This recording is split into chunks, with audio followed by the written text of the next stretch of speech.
டே 37ங்க. நெறைய பேர் வந்துட்டு நான் நோ சுகர் டயட் ஸ்டார்ட் பண்ணியிருக்கேன்னு சொல்லியிருந்தீங்க. உண்மையாலுமே எனக்கு ரொம்ப ரொம்ப சந்தோஷம்.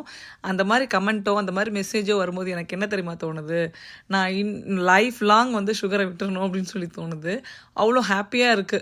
நான் வந்துட்டு என்ன முன்னாடி பார்த்துட்டு இவங்க கிட்ட இவ்வளோ ஒரு ட்ரான்ஸ்ஃபர்மேஷன் இருக்கு. நம்மளும் இத பண்ணலாம் அப்படின்னு சொல்லிட்டு ஸ்டெப் எடுத்திருக்காங்க அப்படின்னு சொல்லி நினைக்கும்போது எனக்கு அவ்வளோ சந்தோஷமா இருக்கு. ஒரு 4 இமெயில் வந்துச்சு. ப்ளஸ் இன்ஸ்டாகிராமில் அவ்வளோ சூப்பரான ஒரு கமெண்ட். நான் வந்துட்டு இன்றைக்கி 15வது நாள் நோ சுகர் டயட் ஸ்டார்ட் பண்ணி சுகர் சாப்பிடாமல் இருக்கவே முடியாதுன்னு நினச்சேன் அப்படின்ற மாதிரி. ஸோ எனக்கு ரொம்ப ரொம்ப சந்தோஷமாக இருக்குது. அந்த மாதிரி கமெண்ட்டோ அந்த மாதிரி இதோ பார்க்கும்போது நான் டவுனாக இருக்கிறத என்ன மோட்டிவேட் பண்ணிக்கிறதுக்கு பெரிய ஒரு ஸ்டெப்பாக நான் அதை எடுத்துக்கிறேன். நீங்கள் எல்லாருமே சொல்வீங்க உங்களை நான் மோட்டிவேஷனாக எடுத்துக்கிறேன்னு சொல்லிட்டு. உங்களோட கமெண்ட்ஸ் தான் எனக்கு வந்து பெரிய மோட்டிவேஷனாக இருக்குது. So thank you so much. யாரெல்லாம் வந்து வெயிட் லாஸ் ட்ரை பண்ணுறீங்களோ அவங்க எல்லாருக்குமே. இங்கே வந்து மதர்ஸ் டே செலிப்ரேட் பண்ணாங்க. அன்னைக்கு எடுத்த வீடியோ தான் இது.